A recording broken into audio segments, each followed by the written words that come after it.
Bon, mais je regarde ça, là, on manquera pas de sujet encore aujourd'hui avec Patrick Filion, microbiologiste et professeur au Cégep de l'Outaouais. Il est en bout de ligne. Salut Patrick! Salut LP. D'abord, la situation en Alberta, Patrick, là, où même si 100% des chirurgies sont annulées, les hôpitaux sont débordés avec les cas de COVID, au point où les syndicats qui représentent les travailleurs de la santé demandent l'aide de l'armée carrément. Il y a des politiciens, Patrick, qui vont sûrement tirer des leçons de ce qui se passe là-bas.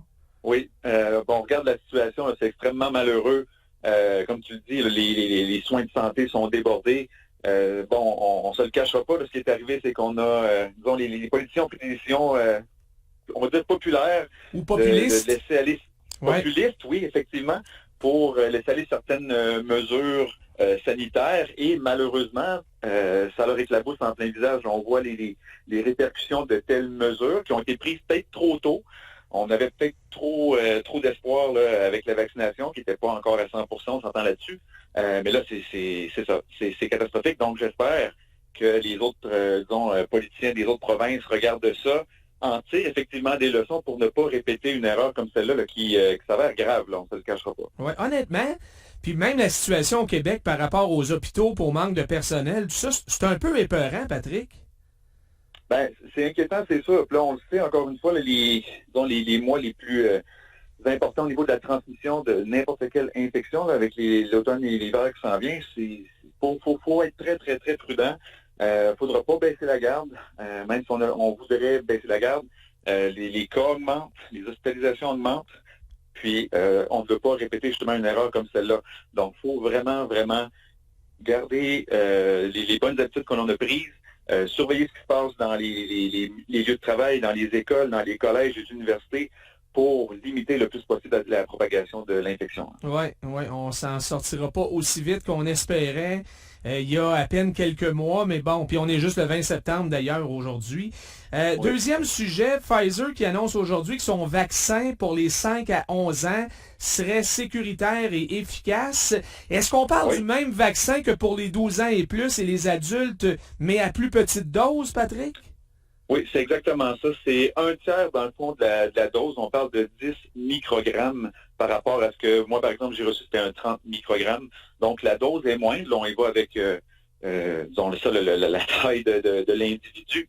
C'est comme un peu les antibiotiques. Là, on va y aller en fonction du poids et tout. Oui. Donc, les résultats préliminaires, puis on parle encore de résultats préliminaires, sont positifs. Donc, la réponse immunitaire est robuste.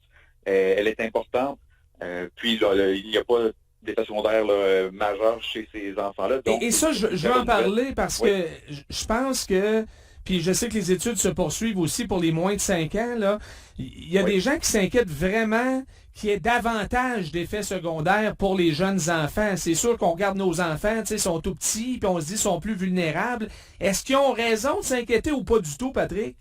Ben, je pense que c'est très légitime d'avoir des inquiétudes pour nos enfants, mais les compagnies sont très conscientes de ça. Là. Ça serait, c'est catastrophique là, si jamais il y avait des répercussions vraiment négatives. Donc, on fait les choses correctement. Il va avec des petits groupes d'enfants, on vérifie les réponses. Ensuite, on va augmenter le nombre d'individus. Mais c'est sûr que, comment je pourrais dire, on veut vraiment faire les choses correctement. Oui, les parents ont le droit de s'inquiéter, mais je pense que la grande inquiétude pour moi, c'est pas mal plus le virus et ses Oui, variants, oui. qui, eux, peuvent avoir des conséquences pas mal plus graves que ne pourrait en avoir le vaccin. Et Donc, ça, moi, j'y l'inquiétude reviendrai est dans vraiment un là. instant, Ouais. tout en étant conscient que malheureusement, le risque zéro n'existe pas. On l'a Non. vu, là, il y a eu certains décès, mais quand ça va toucher un enfant, j'ai l'impression que ça va faire encore plus mal, là, émotivement pour tout le Oui, monde. Là. Disons que pour ça tout le monde. arrivait au Moi, le Québec, premier. là, Ouais. ça serait extrêmement difficile, mais il faut le répéter là, en médecine, puis dans n'importe quel domaine, là, le risque zéro, effectivement, n'existe pas. D'ailleurs, en Israël, on a commencé à vacciner des jeunes de 5 à 11 ans depuis le 1er août.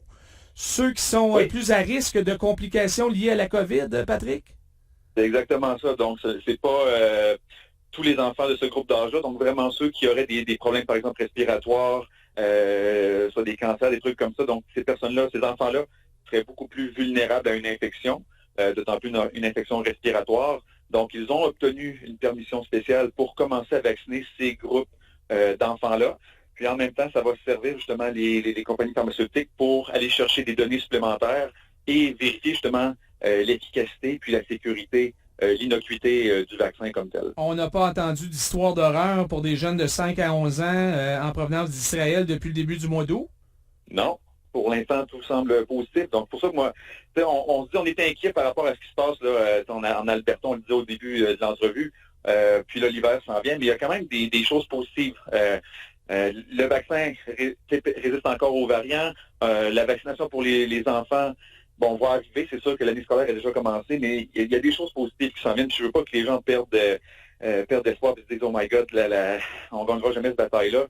C'est une longue bataille, mais on va finir par passer à travers pour que les gens aient confiance. Oui, bon, parlons des enfants, justement, là, par rapport à la COVID. Là, on le sait, il y a moins d'hospitalisations et de décès, ça c'est clair. Mais je lisais les propos d'un infectiologue pédiatrique de l'hôpital pour enfants de Montréal, Dr Karadios, qui dit, lui, avoir vu beaucoup de jeunes avec des problèmes inflammatoires causés par la COVID, qui ont ensuite causé des problèmes cardiaques dans la dernière année, donc dans la deuxième et la troisième vague. Il parle aussi, Patrick, de risques plus élevés de développer le diabète. Donc, on commence un petit peu à comprendre les effets à plus long terme, à moyen long terme de la COVID chez les enfants. C'est exactement ça. On le répète, puis c'est vrai statistiquement, donc les enfants vont moins se retrouver à l'hôpital, mais ça ne veut pas dire qu'ils n'ont pas de conséquences. Certains enfants vont avoir des complications, vont avoir des troubles à moyen long terme, donc il faut quand même être conscient de ça.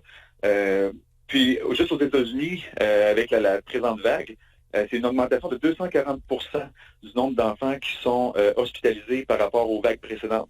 Donc, on voit que justement le variant Delta est plus facilement transmissible et a des conséquences plus importantes chez certains enfants. Donc, il faut être vigilant, faire du dépistage rapidement là, pour éviter que ça se propage dans ces écoles-là, dans ces groupes d'âge-là, parce que eux, 0% de la population est vaccinée. Donc, il faut être attentif. Puis c'est ça, la morbidité. Là, je vais faire attention, la morbidité, ça ne veut pas dire mortalité. Là. C'est vraiment, donc, morbidité, c'est les cas, les personnes qui sont infectées, augmentent chez les enfants. Et encore une fois, comme tu viens de le dire, on voit des complications qui n'étaient peut-être pas celles à laquelle on s'attendait. Donc, on pensait, bon, problème respiratoire, oui, mais là, on a des problèmes inflammatoires au niveau du cœur, des problèmes possibles de diabète aussi. Donc, il y a des conséquences un petit peu plus larges que ce à quoi on s'attendait. Donc, il faut, encore une fois, quand on parle justement, les parents, des fois, sont inquiets. Bon, moi, je veux pas que mon enfant porte un masque à l'école. C'est triste pour lui. Oui, c'est triste, mais en même temps, c'est peut-être mieux qu'il fasse ce sacrifice-là et qu'on prenne le temps de lui expliquer pourquoi il doit porter son masque que de justement... Voir ton enfant branché sur un respirateur à l'hôpital, là, c'est pas mal plus triste que voir ton enfant porter un masque à l'école. Là. Exact. Donc, il faut qu'il comprenne. Puis, il se protège lui, il protège aussi ses camarades de classe. Il y en a qui craignent, c'est peut-être des légendes urbaines, mais qui se propagent beaucoup sur les médias sociaux, qu'on rende ça obligatoire, le vaccin, chez les tout-petits, là, chez les moins de 12 ans. Je sais qu'en Ontario, là, si on oublie la COVID, il y a une certaine vaccination obligatoire pour aller à l'école. Penses-tu qu'on va aller jusque-là, toi, Patrick? Ben, j'ose espérer, c'est un peu comme on le voit avec le passeport sanitaire. Je pense qu'on va vouloir, au début du moins, l'offrir de façon volontaire. Puis encore une fois, je crois que la très grande majorité des gens, des parents, vont y aller pour les bonnes raisons, donc pour protéger leurs enfants et leurs proches. J'ose espérer qu'on aura une couverture vaccinale là, qui sera suffisante pour ne pas obliger les gens, mais encore une fois, moi, je croyais pas qu'on se rendrait jusque-là avec le passeport vaccinal, avec les vaccinations obligatoires dans les hôpitaux et autres milieux de travail. Donc, tout dépend de l'évolution, ben c'est ça, hein? C'est ça, exact. Fait qu'il y a beaucoup d'inconnus pour l'instant. J'espère qu'on n'aura pas à se rendre là, mais j'espère surtout que les gens vont y aller pour les bonnes raisons. En terminant, Patrick, une bonne nouvelle pour ceux et celles qui n'aiment pas les piqûres, puis je sais que vous êtes nombreux, là. Il y a des études qui progressent bien présentement pour des vaccins de type nasal contre la COVID, qui offriraient même 2 couches de protection supplémentaires que le vaccin par injection. C'est très intéressant à première vue. Peux-tu nous donner un peu plus de détails là-dessus? Oui. Je vais peut-être rappeler à certaines personnes, il y a déjà des vaccins qui existent là, sous forme nasale. Certains vaccins contre la grippe ont déjà été produits de cette façon-là. Puis ce qui est intéressant, c'est il faut se rappeler quand on parle d'un virus comme la COVID, c'est un virus qui est transporté par l'air, donc on va l'inhaler. Donc le premier point de contact avec notre système immunitaire, c'est par les muqueuses nasales respiratoires. Donc si on administre le vaccin de cette façon-là, on va stimuler les cellules immunitaires qui sont déjà présentes dans ces muqueuses-là. Et aussi, ça c'est un petit peu plus technique, mais on va favoriser le développement d'anticorps. Puis là, vous savez que les anticorps, on en produit avec les vaccins, mais il y a des anticorps qui sont spécifiquement retrouvés dans les muqueuses. On les appelle les immunoglobulines A, les IgA. Ça n'a rien à voir avec l'épicerie. Ouais, c'est ça. Donc, les IgA... C'est pas en spécial dans le circulaire cette semaine, j'ai pas vu ça. Non, ça serait pratique, par exemple. Mais ces anticorps-là, bref, vont être produits dans les muqueuses et s'ils sont produits localement, donc, dans une infection éventuelle, le virus serait neutralisé dès son arrivée dans les muqueuses et non pas dans le sang, comme c'est le cas, par exemple, pour les vaccins que l'on reçoit présentement. Donc, quand on se fait piquer dans le muscle, ce sont surtout des IgG qui sont produits et libérés dans le sang, mais le virus doit s'y rendre là, pour qu'on ait une vraie bonne réponse. Oui. Donc, avec un vaccin nasal, on stimule localement au niveau des muqueuses, les anticorps sont produits, les cellules immunitaires sont produites et activées localement.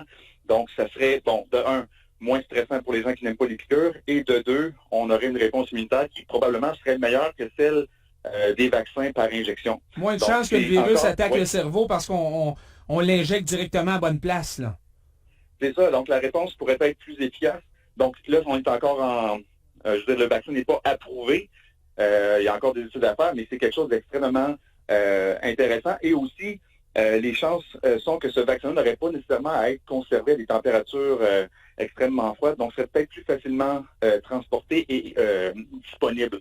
Donc, il y a plein de choses intéressantes par rapport à ces vaccins-là. Donc, on va suivre ça de près parce que ça pourrait changer la donne. Il paraît même que ce serait plus efficace là, pour que quelqu'un qui reçoive ce vaccin-là ne transmette pas la maladie à d'autres personnes. La charge virale encore moins forte que quelqu'un qui a le vaccin par injection. Alors oui, je lisais ça puis je me disais, waouh, c'est la solution. La seule chose, c'est que c'est pas pour demain matin non plus, là. C'est pas pour demain matin, mais encore une fois, on augmente, on va dire, notre armement, notre arsenal face à ce virus-là.